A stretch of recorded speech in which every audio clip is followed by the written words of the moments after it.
All right, guys. Bang, bang. I've got Amanda here. Thank you so much for doing this. Yeah, thanks for having me. All right, let's just get started. What the hell is CBD? You start a company and there's CBD gummies. I don't know what that is. So what exactly is CBD? Okay, cannabis, cannabinoids. You know what cannabis is. Most people think of THC. Weed. Right. THC gets you the psychoactives, gets you high. CBD is a component of that. And if you grow a hemp plant, it can turn into high THC, which would make it marijuana. If you harvest it before it hits that point, it's CBD. All right, you lost me. This is like science stuff. Yeah. When I think of weed, as somebody once told me, if you say marijuana on the internet, that means you're a cop. So weed. Yes. Weed is made up of THC and CBD? Exactly. Okay. And so if it has high THC, low CBD, it's weed, marijuana. Okay. All right. If it's then no marijuana, that's a cop. if it's low THC, high CBD, it's hemp. Got it. Okay. And then what you put into the gummies is hemp-derived. Hemp-derived CBD. And then you mix it with other things, and we'll get to what those all are. But the idea is CBD has what impact on the body versus THC? So we have an ECS, an endocannabinoid system. Okay. Which was just discovered in the 90s. We didn't even know that we had this, and it helps regulate a lot of different things, right? And so CBD is a really cool adaptogen, meaning it will help if you're overstimulated or understimulated, it will adapt to that. Okay, so if I'm overstimulated, it'll bring me back down to kind of the regression to the mean. Exactly. If I'm understimulated, same thing, it'll bring me back. Okay. Exactly. And so we mix it with active ingredients, like you were just saying. So because CBD acts as a really powerful carrier and heightens the effects of the active ingredients. So for example, melatonin, people take melatonin. We've mixed it with really good quality full spectrum CBD. Full spectrum means it has all the terpenes in it of the plant. So it actually has what we call the entourage effect. It actually helps with efficacy. So I eat a gummy. Yes. That gummy, basically, there's like two different compounds that team up. The CBD is like, hey, we're coming. And then we're going to bring the melatonin. Exactly. Like, get on my back. I'm carrying the squad. We're going in. All right. Got it. Perfect. And then the melatonin gets there faster, better, etc. Higher potency, efficacy, etc. Okay, potency. I like that word. That's like a wizard word. Potency. All right, so there's higher potency, and that means that if I was going to take melatonin versus if I take it via the sleep gummy that you have, I will actually get a better effect from, or a more kind of broader effect from the CBD-enabled melatonin versus just without it. Yeah. Another example is the sex gummy. Okay. So the CBD helps calm your brain. Okay. Helps a woman get in the mood, right? Because that's usually the hardest part is like turning your brain off to get in the mood. Okay. And then what do you mean turn your brain off? So you're not thinking about your freaking to-do list. Got it. Okay. And you can actually like get in touch with your body. Yep. And then the active ingredients then start to kick in and helps with like lubrication, stimulation, etc. Okay. And so again, the CBD kind of leads. Got it. Helps calm the brain, helps with calm, focus, etc. And then the active ingredients heighten that as well. Got it. It's like active ingredients, jump on my back, we're going. Exactly. All right. So you have a sex one, you have a sleep one. And stress. Stress. What's that one? It has L-theanine, which is an amino acid that helps with focus. I know what that is. Yeah. Okay. All right. And so the whole idea here is I can take, let's say, the sex one if I'm going to sleep or want to have sex. If I want to go to sleep, I take the sleep one. Yep. And if I feel stressed, I could take the stress one. Yep.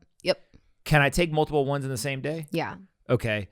Can you die from CBD? No. Okay. Really? Yes. All right. That seems... You would have to take an immense amount, and like they don't even, you can Google it. It's really hard to find an accurate answer of how much, and you would never from our products, like it's smaller doses. Got it. So like you would literally have to like inject it into your veins and like for days. And then maybe Exactly. Okay. So do people take like in the morning, I feel stressed. Let me take this. Oh, now I want to have sex. Let me take the sex one. And now I want to go to sleep. Let me take the sleep one. Yeah. 100%. Really? Yeah. And that's what we're focused on is routines and intentionality throughout your day.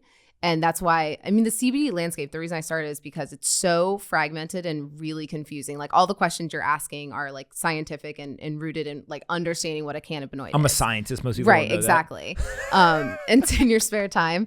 And so when I looked at the landscape, I'm a single mom. I have 3 kids. I was an executive at a company. I didn't have time to understand what products were out there. I wanted to know, like, I am not sleeping well. What's going to Mm-hmm. help me? I am having anxiety attacks during the day. Like, what's going to help me? And so we're a function first formula. We Mhm. talk about what's the end outcome versus just trying to teach everybody the components of a hemp plant. You want to sleep? Take the sleep Exactly. gummy, right? Okay, got it. When you think about this, there's all kinds of issues, right? So most people right now, like, this is about the point where they're like, all right, he said some funny jokes. She has these products. What the hell is she doing? Talking about CBD gummies on a podcast that usually talks about Bitcoin. One of the things that the CBD industry shares with Bitcoin and crypto companies is all of the legacy infrastructure. They really haven't made up their mind yet. They don't really like it so much, and they can't outright just say, like, you guys are bad people, because they're not. Instead, they just make it really hard to do business. So the infrastructure becomes difficult. Maybe talk through, like, the technology stack that you tried to use, what the challenges are, and then where you guys are now. Yeah, it's interesting. The entire industry buckets everything cannabis related into an MRB, a marijuana related business, despite the fact that CBD products are federally legal. So they just you see, just sorry to interrupt you real quick, but you see marijuana, it's like literally the cops are like involved somehow. Like marijuana related business. They're like, oh, bad people, marijuana. People. Right. They don't call it weed I've got a related suitcase businesses. coming to your house. Yeah. So so when I started, I was literally having to get on the phone with people that sounded like car salesmen, that they were e-merchant brokers, because I couldn't use, if you're building on Shopify, like you're a normal D2C company, which we have part D2C distribution, I can't use Stripe, which is Shopify's preferred payment partner. So Shopify will let you operate if you are you have to get approved. A weed-related business. We'll go with WRB. Okay. Weed-related business. But I'm not a cop. Right. Weed-related business. But Stripe, the payment processor, will not process payments for these MRBs. Exactly. Okay. So we then had to find out what's our options. So we went through Square, but they have a very, very small allowance of CBD companies, and you have to go through an extreme. We're a VC backed company, so we were able to get into their beta program. But then you have to, Shopify won't pass directly to Square, so now you got to put in a third party handoff. Okay. And then there's e-merchant brokers. Like, what is an e-merchant broker? That sounds like a shady industry. It really is. Okay. What is that?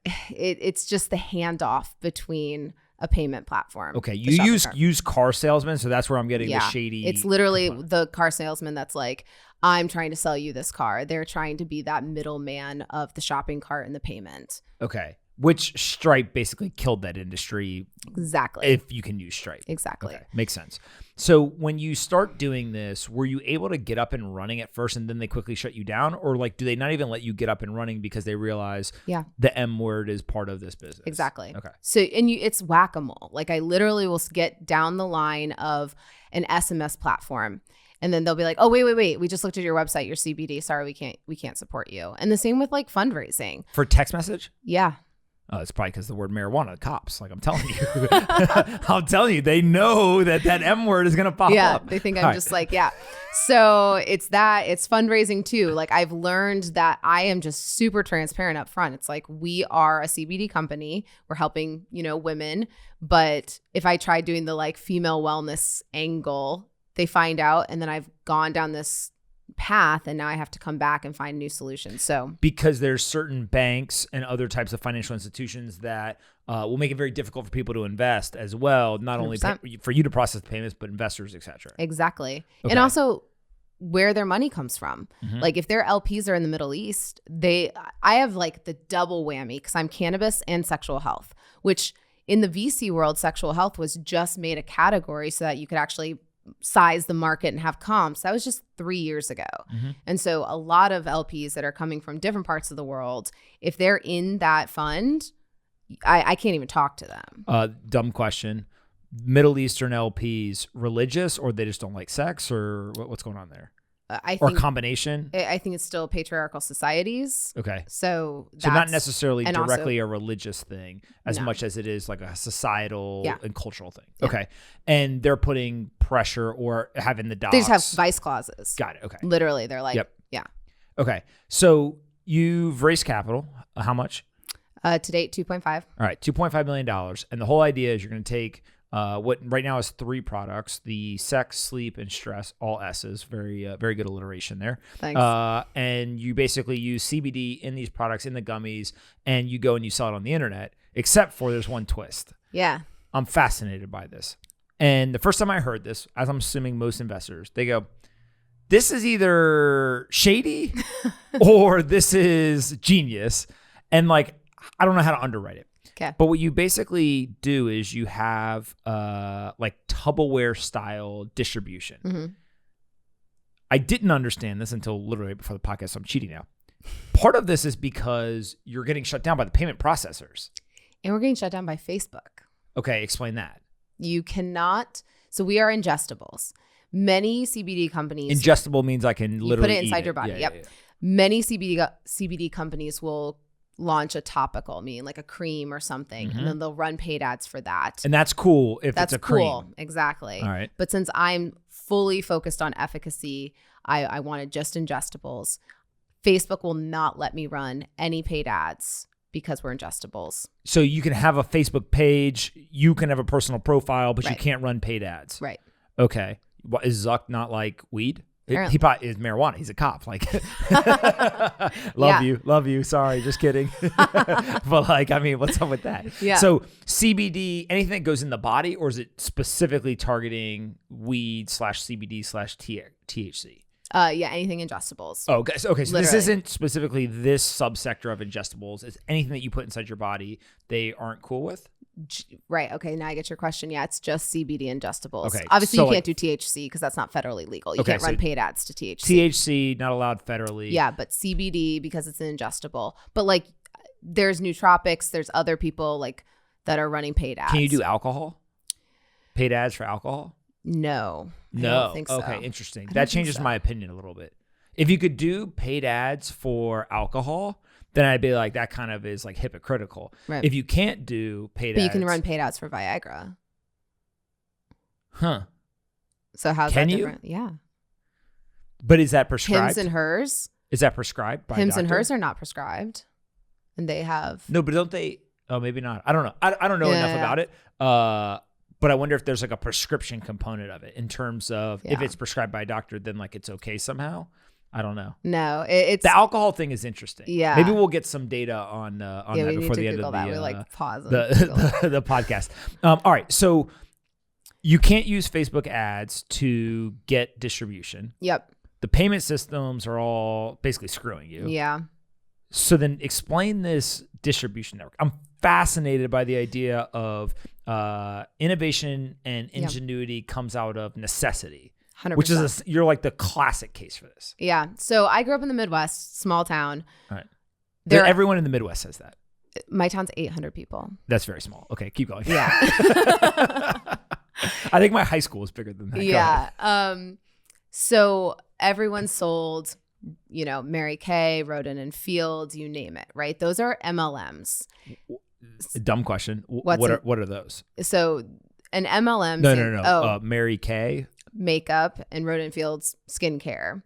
And Got it. Like they're brands. Exactly. Okay. So, and Tupperware is a good example, right? So what is an MLM? Multi-level marketing, meaning you make more money as you recruit people below you. And it's the reason why it's called a pyramid scheme, right? There's somebody at the top who recruited their friends.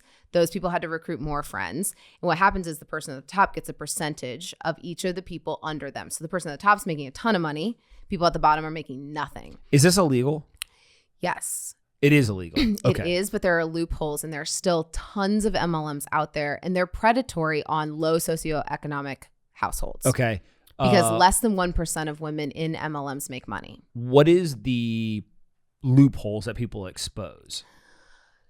It's, I think, in how they register Okay. in their like corp docs, et cetera. There's some sort of legal finagling they do. So Yes. it's not so much the operational component, it's more the legal component. Exactly. All right. I always think of MLMs as when Bill Ackman went after whatever the shake company is. Yeah. Herbalife or something? Herbalife, yeah. Yeah. And, I watched the documentary. I'm hip, but like that's basically one of his arguments, right? And I have zero understanding of what's real, what's not in the documentary, all this stuff. But the whole idea was like, he was saying, hey, this is basically taking advantage of the lowest socioeconomic classes. Exactly. Right? And like, I don't know, in the documentary it seemed that way, but who knows? Right.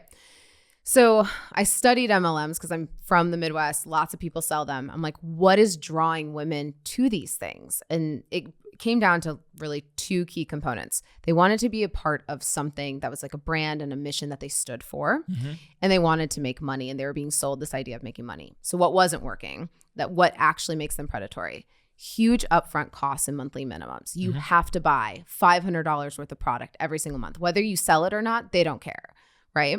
And then the recruiting part, which feels disgusting. It's like, join my team, come over, and then you start to like lose friends, and it's very alienating. So if you break it down to what the core component is, women have influence and they talk about products to their friends. I was walking around the design district yesterday and someone was like, oh my God, I love your sandals. Where'd you get them? And I was like, oh, they're Soothies. Like, here's the link to Instagram, whatever.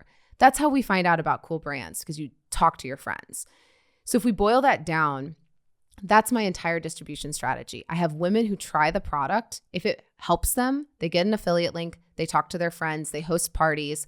They want to talk about these things that have been by society stigmatized. Like, we aren't allowed to talk about sex. It's a taboo. Mm-hmm. And then we're also compartmentalized. It's like, oh, you have your friend group that you talk about parenting with, your friend group that you talk about careers with, and then you have your close friends you talk about sex with. We're creating a brand that kind of realizes that women are multi-hyphenates. And that what was that word? Multi-hyphenate. Like, what is that? Like, you can be a mom, you can have sex, you can right.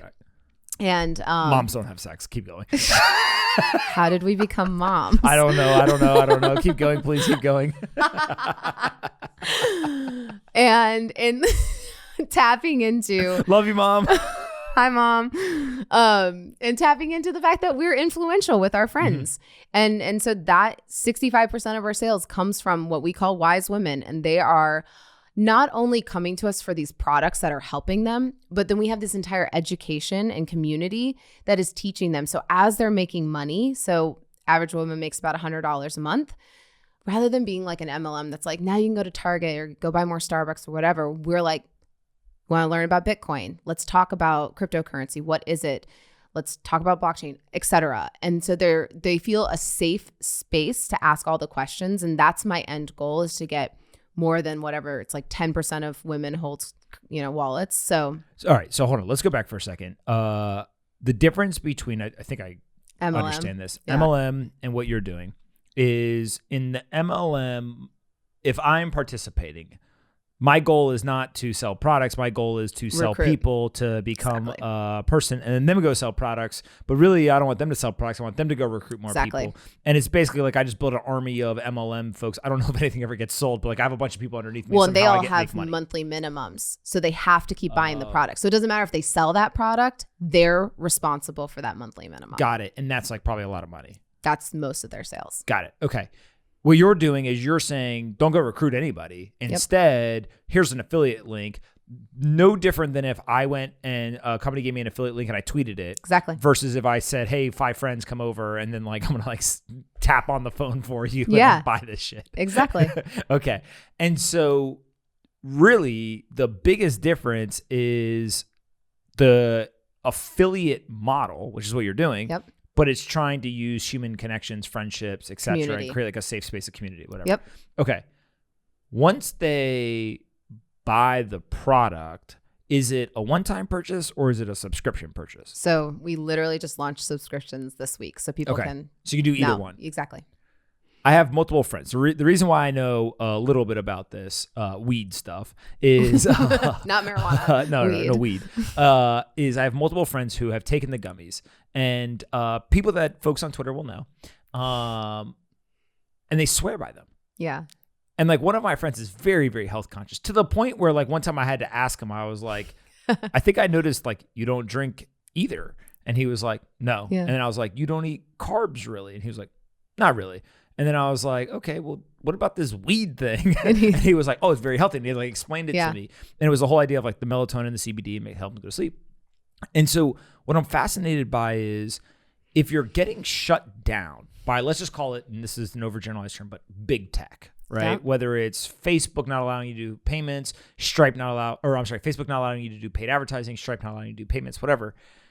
you almost have to recreate this model. Mm-hmm. And so it sounds like you're using some like sketchy people to help you put together the payment infrastructure, not because you want to use them, but you're being forced to use them as like brokers and stuff, which we'll get to in a second. But then also from a distribution standpoint, you've almost like created this whole different distribution plan. Some of it is like old as time. Like affiliate model is old as time. Exactly. It's just that you're now infusing education, community, et cetera together. Mm-hmm. And it seems to be working. Yeah. Yeah. Why doesn't everybody do this? I get DMs all the time from D2C founders being like, how do you do this? How are you managing them? And so we see an opportunity there as well. Because how are you managing them? There are some very bootleg, like different softwares that you duct tape together, and you have to have really smart devs to make sure that everything passes through. Because now it's not just like affiliate link tracking through one payment platform. As a reminder, I had to like put that middleman in, so that affiliate conversion has to track through like 3 different platforms. So why don't you just take dollars, like cash, hard cash? Just be like, hey, just pay in cash. I mean, that's why. Have you ever gone to a dispensary that's like, the old school dispensaries were like just cash because of that reason. I was joking when I said that, but like that actually makes a lot of sense. Yeah. Because literally they couldn't do any payment processing, so it was cash only. Exactly. Man. And no wonder everyone was like, oh, these are like bad people because they're only doing cash. But it's like, no, you're forcing us to only do cash. You're forcing us. Yeah. Okay. So why don't you do cash? Because we're digital. Like we want to make sure that it's scalable and doesn't feel shady. And who's using cash? Like women aren't walking around with like Sally down the street just got like a safe full of cash. Right. And she's like, Sally, I got some sex gummies for you. Got 100? The cops show up and they're like, hey, we heard this marijuana party's going on here. Nope, this is just CBD, but we just want to make it really, really shady.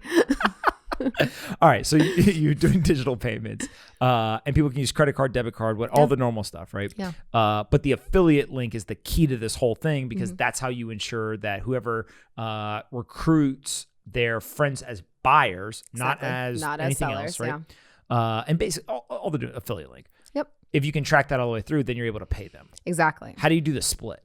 What do you mean? Like how much do you guys take versus how much do they get paid?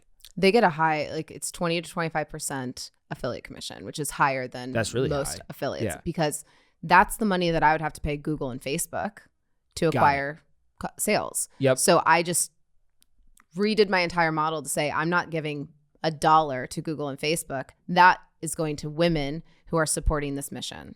Got it. So basically, thinking all the venture capitalists who hate the fact that 20 to 80 cents of the dollars that their companies fundraise go to Google and Facebook is basically just a tax on the startup industry through paid marketing. You're now saying, well, why don't we just give it to the actual people who need it?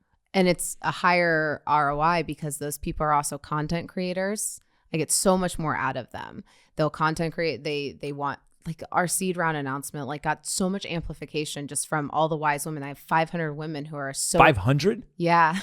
That are doing the parties? Yeah. There are weed parties happening in this country that y'all don't know about. Let me tell you about these weed parties. Sally's got a lot of friends. They ain't got no cash, but they got weed. All right. So wait, how does this happen? I'm a woman and I see this and I'm like, I want to participate. Yeah. I want to make money. I have friends. They want weed. They want to learn about Bitcoin, like all the things. Yes. As much as I'm joking around, right? They want these products. Yeah. I think that I want it. I think my friends want it. I contact you like through the website or like walk me through how does somebody become a wise woman? Yeah. They literally go to this website. They go through the flow. We approve them. They get an affiliate link and then they go through a full like education about what is CBD exactly. Okay. We have a full Slack channel that all of our wise women are in. And the cool thing, that was the most surprising thing since launch. We've been live for 6 months. I was like, okay, we'll see if women want to talk about these products, et cetera. What I didn't realize is this community that was happening kind of behind the social media wall. And I realized that there's a lot of things that Twitter can't do for women where a lot of women don't want to talk about their sex lives in the public eye, but they want to talk about it in a group of people that can support them, et cetera. So this idea of a community that they can reach out to. But then what I'm learning, because I'm a marketer, I've been a marketer for 15 years, a lot of marketers have come in. Mm-hmm. They're teaching the women how to create awesome content. It's like, I don't understand how to make a TikTok. Somebody will jump in and be like, okay, here's what you do. You film it this way and they'll create a video, et cetera. And so they're teaching women life skills that are like marketing is life skills. I was just going to say, you got to say marketing is a life skill because people will persecute you on the internet if you say TikTok is a life skill, even though TikTok is not a life skill, but it's maybe if you can make money on it, then hey, it's true. It's a career, right? Whatever. But marketing is a life skill. For sure. Everything is marketing or sales, and sometimes both. When they come in, do you see anything interesting in the data? So you have 500 women that are holding the kind of parties. It's not just parties, I'm assuming. They're also doing other things because it's just an affiliate link. It's so you don't social have to media, have a party, etc. Hey guys, what's going on? Before we continue with this awesome episode, I want to quickly talk about our sponsor, Kraken. For the last 10 years, Kraken has built one of the best platforms to buy and sell cryptocurrencies online. They've got a brand new mobile app, the Kraken app. Today, you can go on and buy Bitcoin or up to 60 of the most popular cryptocurrencies in the world. And you can do that on the go 24/7. All you have to do is simply download the app, connect your bank account, and you can get started investing with as little as $10. It only takes a minute to get started. With the new Kraken app, you'll have your portfolio in your pocket. You can track your portfolio, see who the winners and losers are every day, track your favorite project, or just simply look at the trading volume for your favorite assets. It has all the features you need without any of the complexity. It's simply the best place to buy and sell cryptocurrencies. So go to kraken.com/bangbang to learn more. Or go to your favorite app store and simply search the word Kraken, and you can download the mobile app there. Kraken's been a longtime supporter of this show, so to say thanks, it would mean the world to me if you would go and download their new mobile app. All right, let's get back into this episode. I hope you're enjoying this one. Do you see anything that gives you a inclination as to who will be more successful than somebody else? Like, is it a certain geography? Is it household income? Is it a certain education level? Is it like you have a lot of followers on the internet? Like, what do you see? It's intention. Okay, interesting. What does that mean? Someone who's dedicated in talking about it regularly. I mean, it's just like ad impressions. You need to see an ad like 6 to 7 times. So it's really like authenticity. Yeah. Right. And so that's what we're looking for. Like when we think about influencer programs, right? It doesn't matter how many followers somebody has. It's how much engagement and what kind of engagement are people asking, like, oh my gosh, where did you get this thing? Are they truly, truly invested and feel that emotional connection to the creator? And that's the core component of all the wise women. It's like, if they actually tried the products and they slept better, like your friend, and he's like, I sleep so much better with this thing. You're now more inclined to try it, right? And so it's first step one is just letting them try the products, seeing how they feel. And when they get a better night's sleep, where they were able to handle their anxiety or their kids were being crazy and they felt better during that, they talk authentically about that. And then it leads to sales. Doesn't feel like it's a hashtag ad, like sponsored post. Can men join? Yeah, we have wise men. Is that allowed? Yeah, we have wise men. Yeah. All right. And they hold parties too? They're maybe I don't know what's happening with the wise men. They're tweeting about it. They're posting on Instagram, and they're selling like a lot. Do men or women sell more? Probably women. Right? We reach more women. Yeah, but like on men average, men are buying the product. It's like Degree deodorant. Their whole marketing campaign was like strong enough for a woman, made for a man, or is like strong enough for a man, made for a woman. Yeah. Huh. And so I guess part of this then becomes you have to have the right products, right? You have the right branding, and the distribution becomes really interesting. Yeah. Why not have people pay in Bitcoin to like completely remove because basically what you're talking about here is like, this is the crux of what Bitcoin is. Yeah. It's uncensorable money. Nobody can tell you you're not allowed to accept Bitcoin for payment because of what company you are, who you are, if it was what religion, or nobody can tell you what to do. If you want to accept it, you can accept it. I don't disagree with you. I think step one is hitting my demographic, which is millennial women, helping them understand what is crypto. Yeah. Because they can't buy it if they don't even know it or trust it. So step one is we're doing all this education around what is Bitcoin, what is the future of currency, and then giving them the option, hey, you made $100 this month, one in fiat, one in Bitcoin. Yep. So that's step one to me. Because it's almost like what you're really doing is you're helping people generate income. And then once they get the income, you're trying to help educate them in terms of like financial empowerment. Exactly. Right. Yeah, it's fascinating because really you could imagine that corporations or employers, if they were sensical people, they would basically be empowering folks through education. Yeah. Huh. All right. And then once people understand Bitcoin, then they could pay in the future, whatever. Exactly. It blows my mind that Bitcoin and CBD, THC, etc. Haven't all converged. No. Well, they're in the same bucket because from a societal standpoint, they're still kind of fringe type things. Mm-hmm. But people who live on the fringe, people who are forward thinking, people who are comfortable with like the highest degrees of innovation, I think both of those things are like no brainers to them. Like, yeah, of course the government's going to make, marijuana legal, right? Versus Bitcoin. Like, yeah, of course that's going to be a thing in the future. Yep. It's almost like the legacy system. They're the ones who don't get it yet. Exactly. Huh. Okay. What's next? What's next is continuing to grow the brand. That's key for more weed parties. More weed parties, not weed, CBD. And honestly, looking at this technical infrastructure and getting ahead of it, because like I said, I get a ton of inbound asking, like, how do you manage? The future of D2C is going to be a little bit more shifting from big tech to the people who are your ambassadors community. Community has been a buzzword in the marketing world for like the past 2 years. Like, how do you build authentic community? If you're actually doing that, then how do you activate them as salespeople? Mm-hmm. As more and more brands do that, there's not good software out there. And so how do we really kind of stay ahead of that? This is a wild idea, and I just had it, so I could be completely wrong. Okay, hit me. The wise women are basically retail locations. Yeah, it's the future of brick and mortar. Yeah, you just built a retail chain. It just happens to be their mobile brick and mortar. And they I've move said around, this before. Yep. And they literally do it inside their living rooms. The future of brick and mortar is humans. Yeah, I'm sure that the woke crowd really gets mad when you say that because they're like, we're humans and like we have feelings. But with all of that said, like that's basically what happened. They're the store manager of your store in wherever Illinois. Yep. And they just don't have a place that they go to work. They just invite all of the customers into their living room. Yeah. Our company is named after Brownie Wise, who created the Tupperware party. Who? Brownie Wise. She's the woman who created the Tupperware party. That's her first name, Brownie? Yeah. For some reason, that makes a lot of sense. That you would be the Tupperware party creator and your first name would be Brownie. Yes. What is her story? She wanted to empower women after the war to make money in their households. So created this idea of selling Tupperware from your home. Earl Tupper, who is the creator of the storage thing, when Brownie asked him for a raise, an executive position, etc., he ended up firing her because she had already made this movement. He sold the company 3 months later and she got nothing.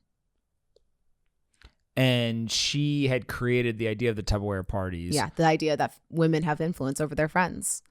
Yeah, I mean, that's like a no-brainer. What right? Isn't it known? I thought this was like a not known before thing. The Tupperware party, not from like a commerce perspective. Yeah, but isn't it is the statistic that women control the household 100%. spending? Like there's all the kind of data that suggests like if you basically convince the mother of the household, game over. Yep.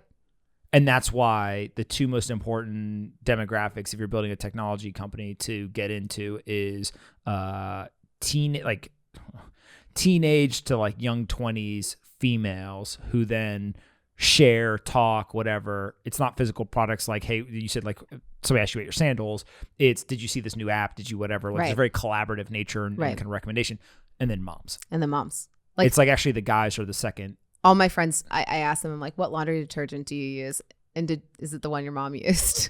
Is it? Yeah. Because their mom used it, so they use it. Yeah. What else is there where like there's a lineage of if your mom used it, you use it? I'm sure that there's a ton. That's a good question. Yeah. Like I wonder if like deodorants or toothpaste or what, like you just toothpaste would be a good one. Like you just still use whatever. Yeah. Whatever your mom grabbed off the shelf. That's crazy. Do you use the same toothpaste that your mom bought? I honestly, I don't know what my mom ever bought. The thing that I always go back to is the best thing my mother ever did was at the age of maybe, I don't know, probably by the age of 14, 13, my brothers and I all, when we hit that age, we knew how to do our own laundry. And that's like my mom's big thing was like, you have to do your own laundry. But here was the thing was the problem that you don't understand is if you have 5 boys and you've taught them how to do their laundry, that sounds like a great idea. Then they want to do their laundry every day because that's my favorite shirt and I need to wear it tomorrow. And so literally they know how to use the machine. So they just go put the one shirt in. The water bill's like, so then you have to start to come up with rules like, hey, there's only so many times. Whatever. That's like building a startup, honestly. It's like you don't know what you don't know until you make a decision. And you're like, okay, now I need SLAs around this stuff. And then, of course, if your sons are all able to use the laundry room at free will, even within the rules, fist fights just randomly break out. Like your brother walks down the stairs and next thing you know, you're just fighting and your mom breaks it up. Is like, what are you guys doing? And you're like, he's wearing my socks. and she's like, how do you know they're your socks? And you're like, because they're black. She's like, but he has black socks, not those black socks. Oh my gosh. Like that is literally your mom has the patience what of happens. An angel. And then of course you get smart. You say, okay, well, let's all buy different pairs of socks. Like we all know, whatever. Then shorts. Then that's my t-shirt. And oh, but that one inside the tag, I wrote my name. There is no tag in this one. You cut out the tag. Like, let's fight. Oh my gosh.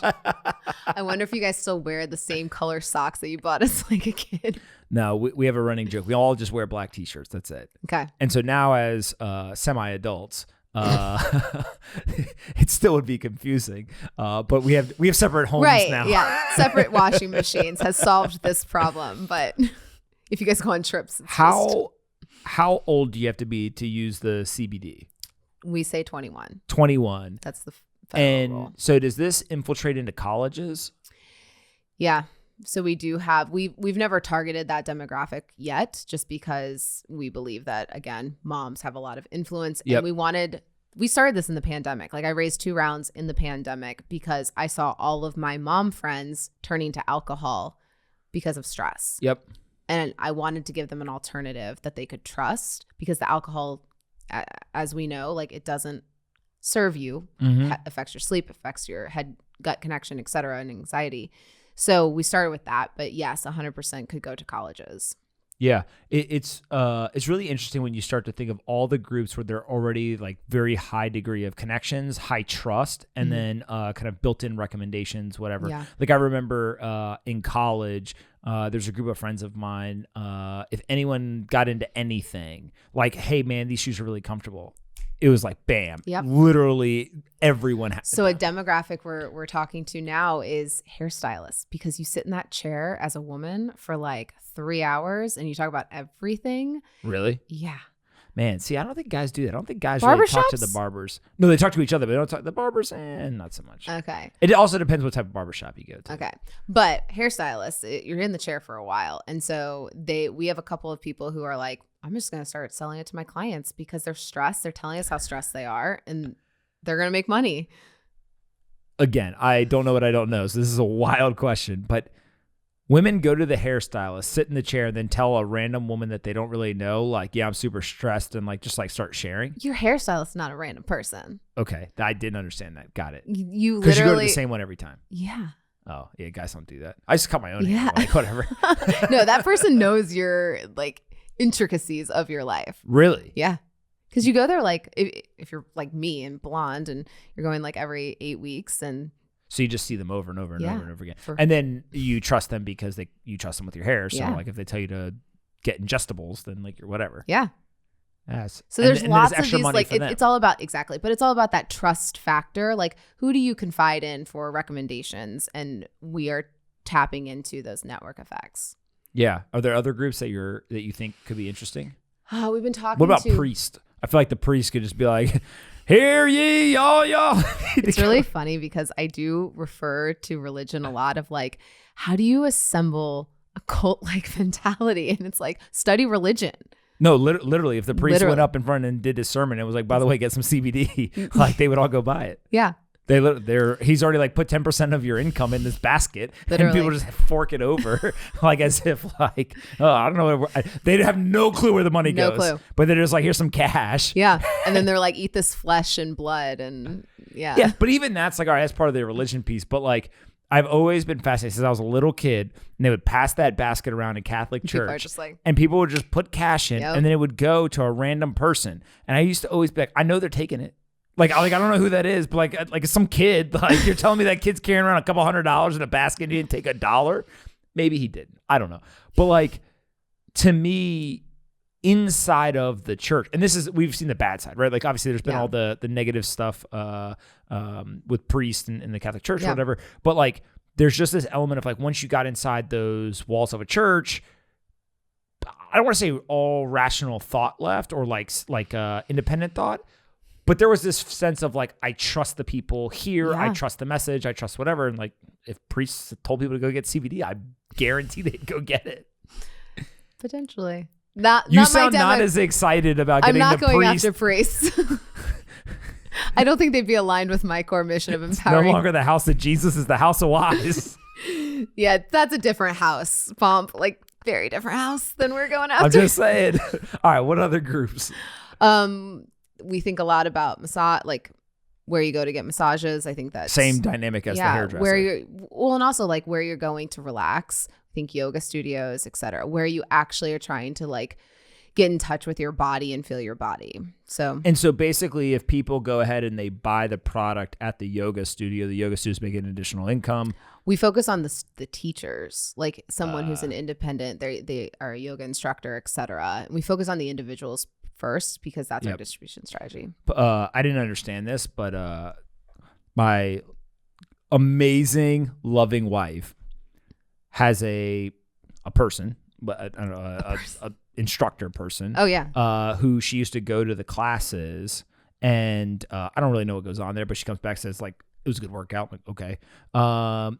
And then during the pandemic, the classes moved on Zoom. Yeah. And I made the mistake of one time walking into the room while this was all going on, and fascinating. They're all like talking to each other. Like I didn't really understand it, but they were like, what doing kind the of group workout? No, it's like a like regular yoga? workout. No, like with like weights or whatever, like whatever. And she's like leading it, and there's like music playing or whatever, and she's like kind of like yelling into her computer, and then it's like going to everyone else's room. But I was just like, oh my God, like this is church. Yeah. Like literally, if she was like, everyone go buy CBD right now, they'd all just run and go do it. 100%. If you look at like the numbers of religion and how it's going down, but then like new industries are going up, it's replacing. People want a sense of belonging and this like cult-like mentality of being a part of something. And I think fitness kind of took over in the last couple of years. What's your take on astrology? Is this real? Every time Mercury's in retrograde, I swear something happens, but literally, I don't know what that means. That was like another sign. That was like another language. Literally, like everyone dating nowadays, it's like, should we pair on cosine? And I'm like, what is that? It's an app that tells you if you're compatible. I'm out. So I don't know. I've seen people in the tech community be like, this is all garbage. Like it's literally a scam, a fraud, whatever. And then I've literally seen them also at the same time defend religion and also at the same time defend any sort of group dynamic that seems to be like astrology. So I view astrology as it's a mechanism to be able to talk about yourself in a way that lets others learn about you. And so kind of like Enneagram or Myers-Briggs or whatever, it's like, oh, you're an ENFJ. So like, how do you react in this situation? And it allows you a framework to talk about. It's like, oh, I'm a Libra. That means I'm care about balance. And so then I talk about how I achieve balance in my life. I think all of those things are just like rooted in self-awareness and wanting to get people to connect with you on a deeper level. That's how I view it. So I buy all of that for the most part. What is your birthday thing? What's my sign? Yeah. That's what I was supposed to say. Sorry. I'm a Libra. Jesus, I'm embarrassing myself right now. Okay. What does Libra mean? I cannot believe somehow I am talking about this right now. I feel like we need to look up your sign. Oh no, I know what mine is. Okay. I'm positive what mine is. Okay. But go ahead. You explain first, and then I'll tell you what mine is. I'm a Libra, which means, well, and also there's lots of different ways you can say it, but I'm a Libra, and Libras care about justice, balance, and doing right. And what does that mean? Like, do people who are not Libras care about doing right? Is everyone else a scumbag? It's just I don't know, because I don't know if I fully believe in it, but I think it's a way to talk about like, okay, I believe in justice and balance, and here's how I approach it. But what are you? I'm a Gemini, and I have no clue what that means. If I was an astrology girl, I'd be like, yeah, I knew that. I knew you were a Gemini. No, here's the best part. I have no clue what a Gemini means, except for Polina one day goes, do you know who else is a Gemini? And I was like, who? Kanye West, Donald Trump, Elon Musk. Like, she went through this whole list and I was like, oh my God, I don't want to be a Gemini. Like, the list is absurd. So my brother who you met, my youngest brother, is also a Gemini. Okay. And we're pretty similar or whatever. But I'd like to think that's just because we're cool, not because of some star bullshit on like, after the internet. this, we're doing co-star. I'm going to see. But my whole thing is just the astrology thing is very similar to religion to me, which is also very similar to school, where there's a trust, which seems like a lot similar to like what you're doing, right? Which is just like, if you get people together and they trust each other and they put value in the recommendations that they make. Yeah. What's the difference between saying, hey, you're born in this month, let me do, or maybe tarot cards are different. Okay, whatever. Same thing. It's all the same to me. You know, whatever, blah, blah, blah. Oh, now you're going to have this outcome in life. And if you start to think that, like, same thing with, hey, do you want to get better sleep? It's just, one's a physical product that actually has science behind it, and the other is like, you know, woo-woo stuff. I disagree. I think yes. All right, why? One is who's in control. Okay, what does that mean? I want women to feel in the driver's seat of their lives. Because in the astrology world, they're just like, whatever Mercury the world tells transferred them. This way, so you're going to have... What is Mercury? You keep saying that. There's a phrase, I can't believe, Mercury in retrograde, which means that... That sounds like a rap song. Go ahead. And it means like technology will always like... Can I say fuck? But like, it'll just be like fucked up for the entire week that Mercury is in Mercury in retrograde. Yeah, I'm just gonna start dropping that on the podcast randomly to people. Be like, is Mercury in retrograde right now? No, that would be too intelligent. I'm just gonna just randomly say it. Like the next podcast I record, be like, yeah, Mercury in retrograde. Like, what? See if the next person knows what you're talking about, though. The next person actually probably will, because I know exactly who's coming in next. But go ahead. But so. For me, I want women to feel empowered and in control. Astrology, religion is all relinquishing control to another power, another thing. I'm saying I need help with my libido. I'm going to do something about it. Got it. It's an action-oriented versus a reaction-oriented. Exactly. If I tweet Mercury in retrograde, what do we think happens? People will say not for another 3 days or something. Wait, what? They'll tell you when it's going to happen. Oh, it's like a time event. Yeah, it happens. How do I measure when it's going to happen? We could Google it right now. But like, how does Google know? Like, is it like is it something to do with the sun or something? Something to do with Mercury. Like the planet? Yes. Oh my God, get out of here. No, get out of here. There's 1,000 planets. There's nothing. Why is Mercury the one? Why isn't it Pluto in retrograde? I don't know. Listen, for all of you listening at home who are watching this right now, the state of disbelief on my face says everything. There's people who literally are going to end 3 days. I think the life's changed because Mercury's in retrograde. I don't know what that means, but it sounds cool. So I'm going to start saying it now. Okay. Where can people go find House of Wise on the internet? Houseofwise.co. Houseofwise.co. They can pay with cash. They can credit card or debit cards. Yes. It all works. No one can shut you down as of right now. Not right now. We're going to get everybody on Bitcoin eventually. Yeah. And then if they want to sign up to be a wise woman or man, but wise woman, then they can go housefwise.co. They'll see it all there. right there. Yep. Okay. 3 questions, and then you get asked me one to finish up. What's the most important book you've ever read? Ooh. Waking Up, Sam Harris. What's that about? Spirituality, mindfulness, intention. No Mercury in retrograde. Mercury in retrograde. Just living life presently and actually being in the moment. That's why it's called Waking Up. I really like Sam Harris. So yeah, I'll stick with that. All right. Second question, 8 sleep. I sleep on it. I love it. Super cold, 8-9 hours a night. Yeah. I'm like religion, like they've converted me to the sleep religion. What is your sleep schedule? I go to bed every night at 9:30. 9:30. Okay. And I'm a 5 a.m.er. 5 a.m. I'm not doing public math. That's 7.5 hours, give or take. Yeah. And what time do your kids wake up? 7. Oh, so you have like time. Like, that's like a whole that's when day I do my without any kids. All right. Third question is aliens. Now we're talking about Mercury in retrograde. Yeah. By the way, Polina's going to love the fact that I don't know what that is, but I keep saying it. I might text her that when we get done and not say anything else. Polina's going to text me and be like, what the fuck did you guys talk about? Yeah. Do you believe in aliens? Yeah. Why? There's different universes and solar systems out there. Why would we believe that we're the only living being? Have you seen an alien? We're getting released UFO data all the time. But UFOs aren't aliens. I have never seen an alien. All right. Neither have I. Not that I think know they are of. out there. I think they're I out do too. there. But I just don't, I haven't seen it. All right. What one question you have for me? What is one belief that you've had in the beginning of your podcast journey that has been changed because of guests? I don't change my mind. That would be blasphemous. What's one thing that I believe that I've changed my mind on? I don't know. I'd have to think about this to have a good answer. I